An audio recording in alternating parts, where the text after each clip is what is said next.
Que a graça e a paz de nosso Senhor e Salvador Jesus Cristo esteja em cada coração. É com muita alegria que nós estamos aqui para mais uma videoaula. A nossa ferramenta disponibilizada no nosso site www.adelages.com.br. E hoje nós estamos aqui para a lição de número 2, que tem como tema salvação na Páscoa judaica. Nós vamos aprender aqui que a Páscoa que foi instituída nos dias onde que o povo estava em cativeiro no Egito, essa Páscoa representa o plano de salvação de Deus para toda a humanidade. Foi um livramento de Deus para o povo hebreu naquela época, e nós vamos ver aqui os símbolos que indicam o plano da redenção por meio de Jesus Cristo. A lição tem 3 partes. Ela está baseada no textual em Êxodo capítulo 6, versículo 6, e também a leitura bíblica em classe, Êxodo capítulo 12, versículo 21 ao 24, e também o versículo 29. A primeira parte da lição nos diz a instituição da Páscoa. Nós temos aqui 3 tópicos. A segunda parte, o Cordeiro da Páscoa, mais 2 tópicos. E a terceira parte, o sangue do Cordeiro, com mais 3 tópicos. A primeira parte da lição, a instituição da Páscoa, o livramento nacional. Ponto de destaque: Deus salva seu povo de situações terrenas e adversas.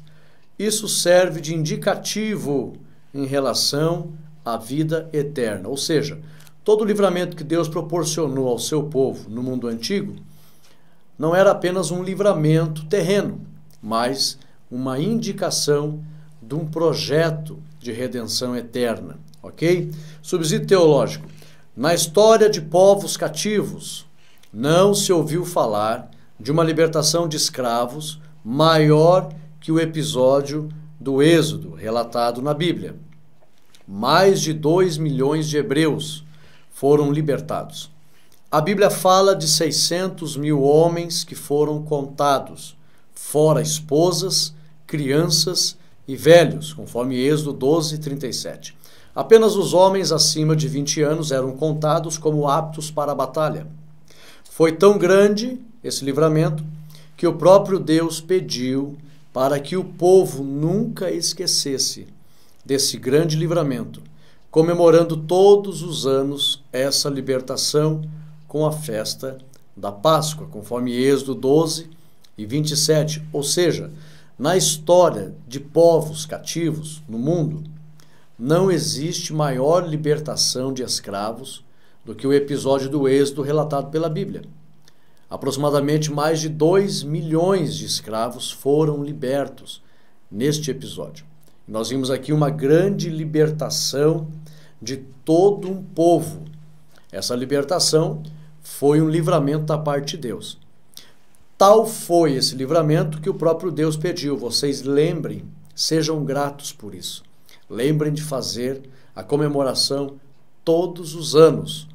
E foi então a comemoração da Páscoa. A palavra Páscoa, ou Pessá, significa passagem. Quando o anjo do Senhor, que era o anjo do juízo, o anjo da morte, passou matando os primogênitos do Egito, passou por cima do Egito, em todo o Egito, quando ele passou, ele livrou os primogênitos do povo de Deus, porque identificou o sangue nos umbrais e a obediência do povo conforme as ordens que Deus dera. E quando passou e houve a mortandade, porém o livramento e a proteção na casa dos hebreus, então foi motivo de comemoração para o povo a passagem do anjo, executando juízo nos desobedientes, mas proteção aos obedientes. E aí então Deus pediu para que eles comemorassem todos os anos esta passagem. E por causa dessa passagem, isso trouxe então no coração dos egípcios, especificamente Faraó, o desejo de libertar aquele povo hebreu que estava ali.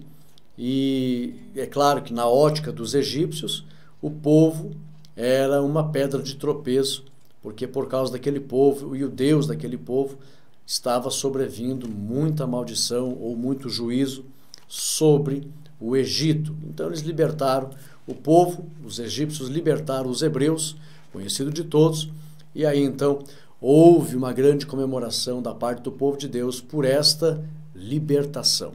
E nós vamos ver aqui todo um simbolismo que existe em relação a isso. Mas O ponto-chave aqui é que a grande libertação que ocorreu ali de todo esse povo apontava para a redenção da humanidade numa escala universal. Nós vemos aqui a aplicação, a libertação completa do povo hebreu representa a libertação universal dos filhos de Deus. Se você nunca perguntou, faça essa pergunta e essa análise. Poxa, por que Deus libertou o seu povo completamente? Foi a maior libertação que houve na face da terra. Todo um povo foi liberto da escravidão. Por duas razões. Primeiro, que Deus amava aquele povo em amor e também para sustentar as promessas feitas a Abraão. O próprio Deus tinha dito a Abraão que o povo ia passar todo aquele período e depois iria sair de lá.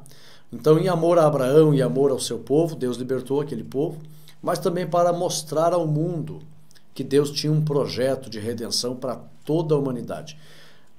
O livramento, a libertação do povo hebreu indica o grande projeto de redenção para toda a humanidade. Aleluia. Tópico 2, a libertação da escravidão.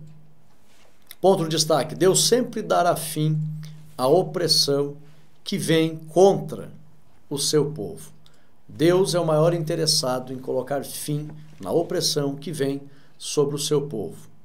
Começou pela opressão do pecado original, trazendo condenação a toda a humanidade, e depois aqueles que Deus escolhera, sempre veio adversidades e Deus sempre trabalhou, Ele próprio exclusivamente, a iniciativa sempre veio dele, em livrar os seus filhos da opressão, seja do pecado original, da condenação eterna ou das situações adversas que os seus filhos enfrentam na face da terra. Subsídio teológico. A Bíblia diz que subiu outro faraó ao trono que não conheceu José, conforme Êxodo capítulo 1, versículo 8. Provavelmente o faraó do tempo de José fazia parte dos Ixos, que quer dizer em língua egípcia, soberanos estrangeiros. Um outro povo asiático havia tomado o Egito, e dessa forma, foram simpatizantes dos hebreus. Para quem não sabe, o faraó da época de José, ele não era um egípcio nativo. Eles eram integrantes de um povo chamado povo Ixos, que eram, na língua egípcia, governantes estrangeiros, e esses Ixos eram descendentes de povos asiáticos, que vieram da Ásia e habitaram o Egito. Fizeram guerra e estavam governando o Egito nessa época. E eram, inclusive, pastores de gado, de ovelha, aliás. E eles tinham atividade pastoril. Por isso até que eles não se importaram. Houve aquele receio, José ficou com medo, disse, diga para Jacó não dizer que é pastor, e Jacó disse que era pastor e não houve nada. Na verdade, eles eram os Ixos. Depois que os Ixos foram expulsos numa grande batalha que houve dos egípcios contra os Ixos, e houve um acordo, a história relata que houve um acordo, os Ixos foram embora, aí então se levantou um outro faraó que diz a Bíblia que não conheceu José. Às vezes as pessoas se perguntam, poxa, como é que ele não conheceu José, que foi governador do Egito? É que não era a mesma dinastia. E o faraó da época de José, ele era pertencente ao povo dos Ixos.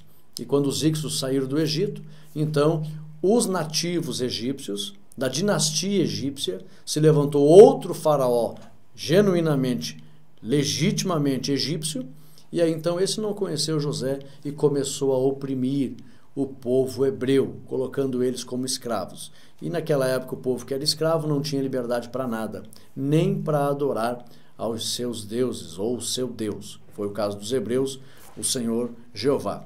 Aqui, por isso houve, mais tarde, quando os Ixos foram expulsos do Egito, surge outro faraó de sangue egípcio, que não conhecera José. Por isso houve uma grande opressão por parte dos egípcios sobre o povo de Deus. Aplicação. Os hebreus passaram de povo escravo a povo livre. Isso indica a vontade de Deus a toda a humanidade. Deus deseja libertar todos os povos da escravidão do pecado, a fim de que sejam livres para servir ao Senhor com alegria. Então o episódio que marca e que narra a libertação do povo de Deus lá do Egito Na verdade, é um grande indicativo, foi, claro, um livramento literal, mas também apontava para um projeto universal da parte de Deus, de tornar a humanidade, que era cativa, debaixo do pecado, a uma humanidade liberta, livre para servir a Deus sem as algemas do pecado. Tópico 3. A nova celebração judaica. Ponto de destaque. O agir de Deus deve sempre ser lembrado pelos filhos de Deus. Subsídio teológico. O povo recebeu de Deus tão grande salvação que o Senhor pediu a eles que lembrassem sempre desse grande livramento.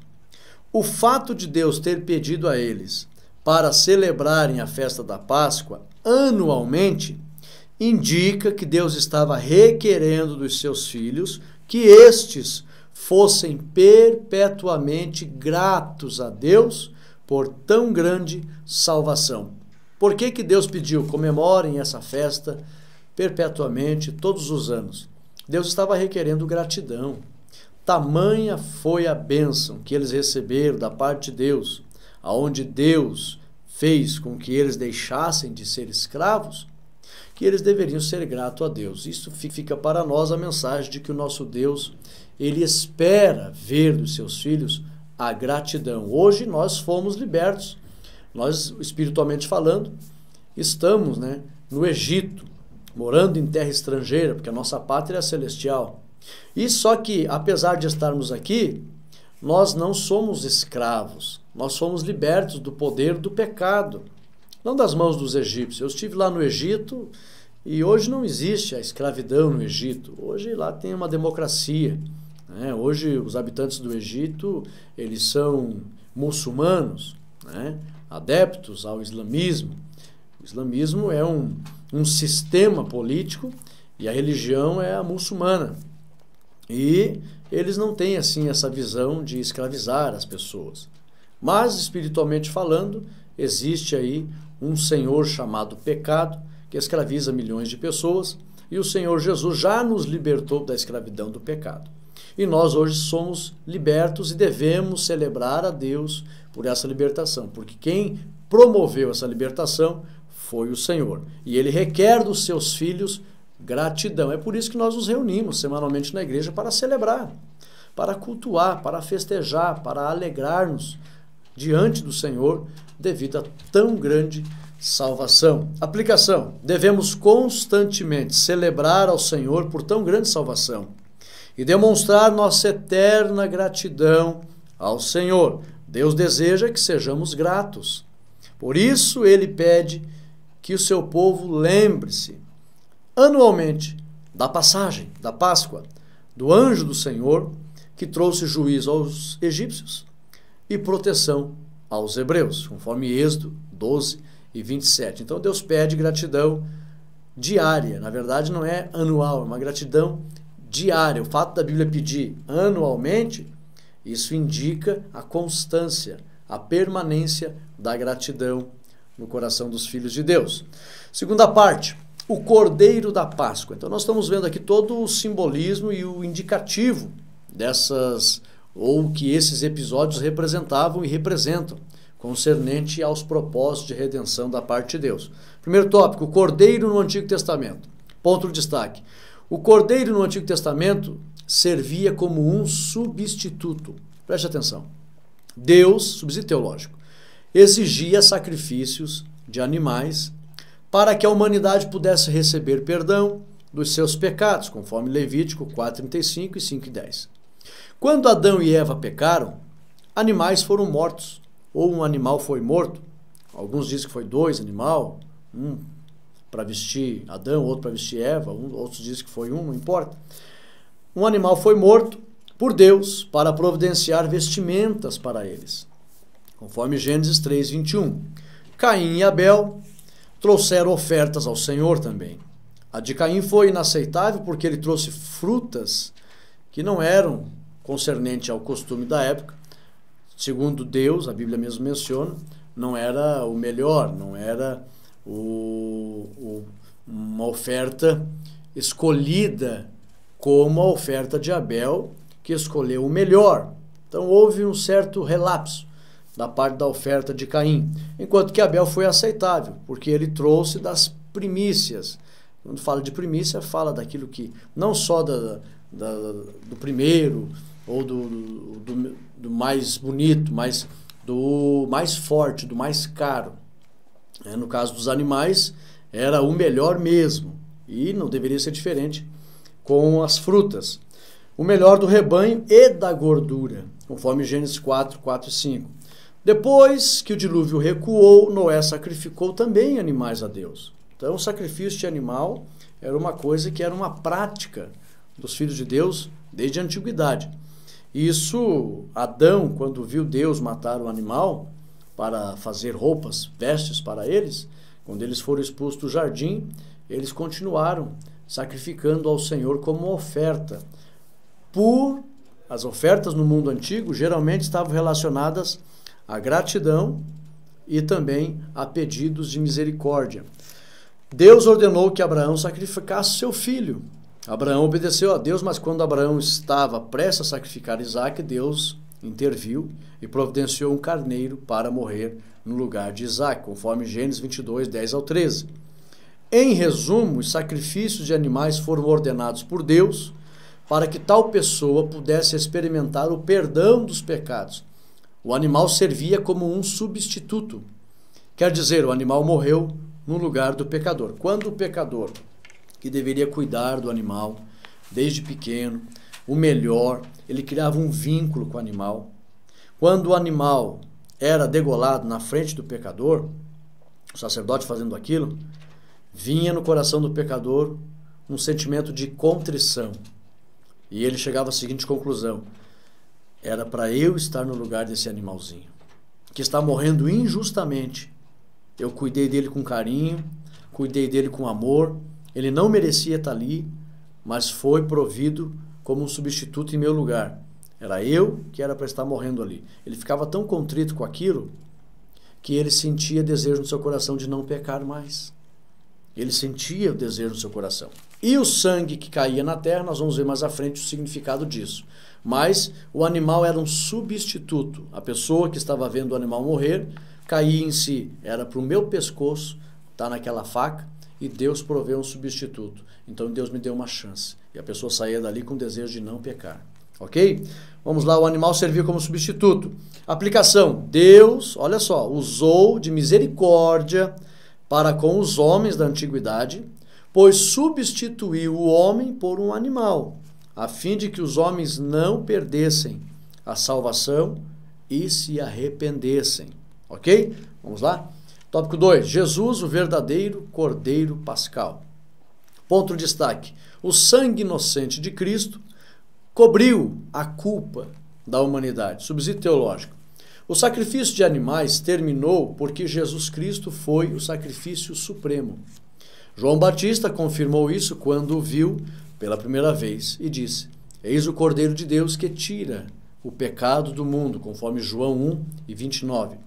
Jesus Cristo tomou para si o nosso pecado e morreu em nosso lugar, conforme 2 Coríntios 5 e 21, que diz: aquele que não conheceu o pecado, ele o fez pecado por nós, para que nele fôssemos feitos justiça de Deus, através da fé que em Jesus Cristo, ou no que Jesus Cristo cumpriu na cruz.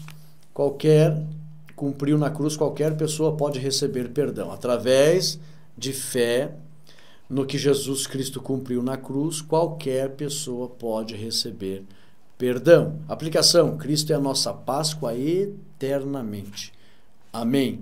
Então, o verdadeiro cordeiro, aquele cordeiro que o povo matou no dia da Páscoa lá no Egito para escapar da libertação, apontava para o sacrifício perfeito do Senhor Jesus, e a Bíblia diz que o cordeiro morreu antes da fundação do mundo. Então Deus sempre no mundo antigo, por meio dos episódios relatados na Bíblia, sempre apontava para o sacrifício perfeito de Cristo, até porque Cristo é o tema da Bíblia. A pessoa do Senhor Jesus aparece em todos os livros do Antigo Testamento, em todos os livros da Bíblia, inclusive o Novo Testamento. Cristo é o tema central da Bíblia. E aqui ele é o verdadeiro Cordeiro Pascual. Cristo é a nossa Páscoa eternamente. Amém?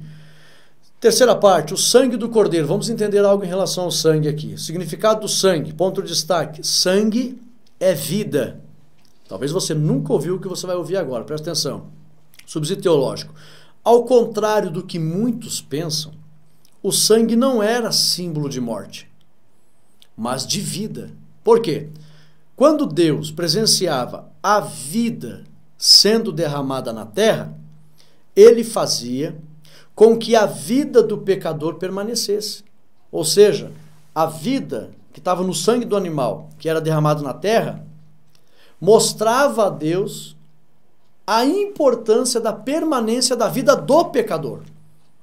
A vida que caía na terra intercedia diante de Deus pela permanência da vida. E aí a vida do pecador não era ceifada. Preste atenção.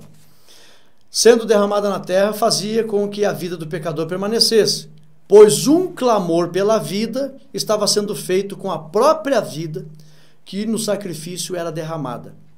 Então, a Bíblia diz que a vida dos animais estava no sangue. Então, o sangue é vida. Quando o sangue era derramado na terra, isto era um clamor, era uma intercessão, pedindo a permanência da vida. E aí, então, a vida do pecador não era ceifada. Olha só, preste atenção, o sangue é vida. Se o sangue de Abel já falava, muito mais o sangue de Jesus Cristo, que diante de Deus clama pela vida dos pecadores arrependidos, conforme Hebreus 12, 24 e Levítico 17 e 11. Ou seja, a Bíblia diz que a vida está no sangue dos animais. Então, quando o sangue do animal caía na terra, este sangue, em forma de vida, que era a vida do animal, ele intercedia diante de Deus pela permanência da vida. Então, o sangue derramado não era sinônimo de morte, mas intercessão para a vida. E aí a vida do pecador não era ceifada e permanecia. Aplicação, olha só, a maior intercessão que a humanidade recebeu foi o sangue de Jesus derramado na cruz. Se o sangue do animal, ele acabava sendo uma intercessão a favor da vida do pecador, quanto mais o sangue de Jesus Cristo. O sangue de Jesus Cristo sendo derramado na terra, clamava diante de Deus pela permanência da vida da humanidade.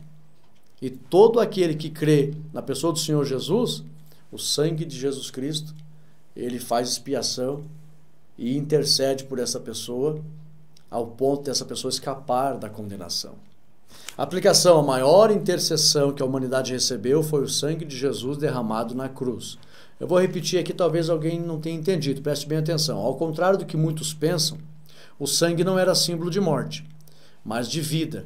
Quando Deus presenciava a vida sendo derramada na terra, ele fazia com que a vida do pecador permanecesse, pois um clamor pela vida estava sendo feito com a própria vida que no sacrifício era derramada, ou com o próprio sangue, pois o sangue é vida. Se o sangue de Abel já falava, note como o sangue fala, o sangue é vida. Se o sangue de Abel já falava, muito mais o sangue de Cristo, que diante de Deus clama pela vida dos pecadores arrependidos. Então o sangue de Jesus, na verdade, ele é uma grande intercessão diante de Deus em favor dos pecadores arrependidos. Tópico 2, o sangue do Cordeiro Pascal. Olha só, ponto de destaque, o sangue nos umbrais trouxe a proteção de Deus. Subsídio teológico. Deus ordenou que os hebreus, que obedecessem e tivessem temor de Deus, passassem o sangue do cordeiro nos umbrais de suas casas. Como o sangue é vida e intercessão, o anjo da morte percebia que na casa em que tivesse o sangue, o anjo percebia que na casa em que tivesse o sangue, havia naquela casa temor e desejo de obedecer ao Senhor. Dessa forma, os hebreus não sofriam o juízo da morte. Hoje, sobre a vida daqueles que temem ao Senhor Jesus e procuram obedecer-lhe, desejando a salvação, são cobertos pelo poderoso sangue de Jesus Cristo, que mantém a intercessão para a salvação. Deve haver por parte do pecador o desejo de aproximação diante de Jesus Cristo, a fim de receber a intercessão e a proteção do sangue, que é vivo e capaz de garantir a intercessão que absolve para a vida eterna. Tem que haver no coração do pecador interesse.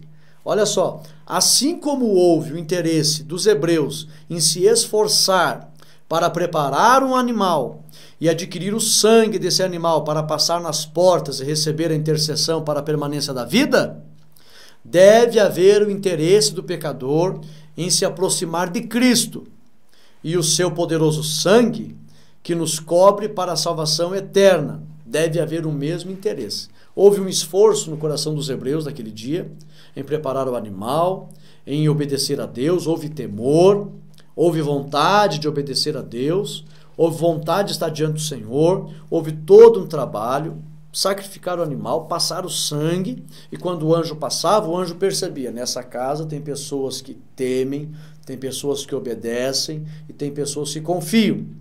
Então, eu vou passar por cima e o juízo não vai cair ali. Esse sangue representa o sangue de Jesus Cristo. Hoje, quando o pecador se interessa, se empenha, como diz a Bíblia, nós temos que tomar o reino de Deus à força, tem que haver um esforço próprio, não que a salvação venha por força própria, mas tem que haver interesse, tem que haver um árduo interesse no nosso coração em se aproximar do Senhor e obedecer os seus mandamentos e crer no seu sacrifício. Dessa forma, o sangue de Jesus, ele fica sobre a nossa vida, pois a justiça de Deus identifica o nosso interesse em obedecer e o sangue de Jesus nos cobre como uma intercessão para a absolvição. E a pessoa não vai ser alvo da condenação eterna, recebe também a absolvição e o livramento. Aplicação: a intercessão do sangue de Cristo é poderosa para nos garantir a salvação. Olha só, ponto 3. Tem mais uma coisa importante aqui no ponto 3. O sangue da nova aliança. Ponto de destaque: o sangue de Cristo trouxe um novo pacto de reconciliação entre Deus e os homens. Subsídio teológico: assim como o pano vermelho de escarlate livrou Raabe e sua casa, o sangue de Jesus Cristo trouxe livramento sobre a igreja. Como assim? Raabe, que foi uma prostituta, ela na verdade é símbolo, essa mulher existiu literalmente, mas também ela é símbolo da igreja, que era gentílica e pecadora, mas recebeu a proteção do sangue de Cristo para a salvação. Assim como aconteceu com Raabe, também acontece com a igreja.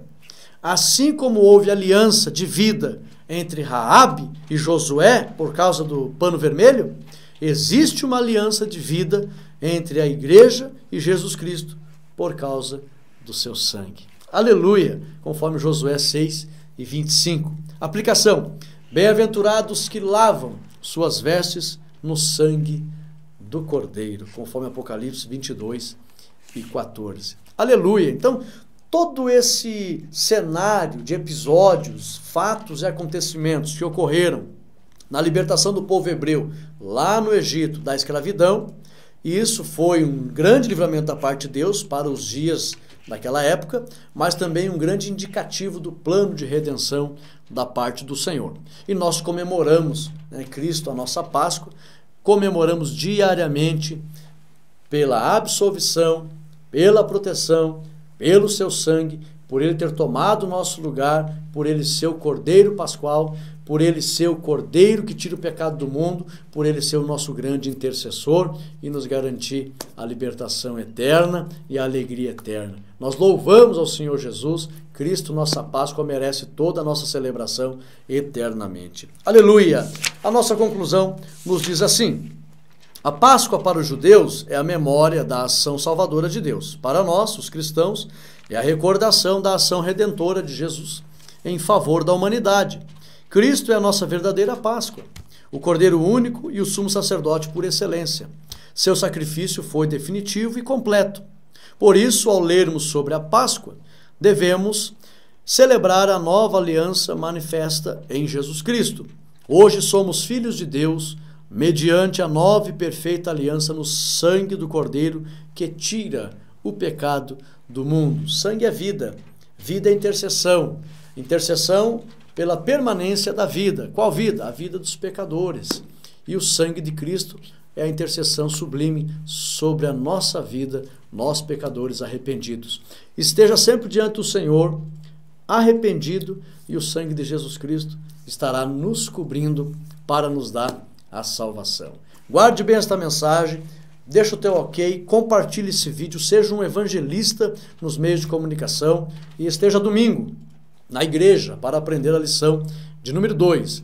Que Deus abençoe a todos os irmãos, fiquem todos na paz de Cristo Jesus.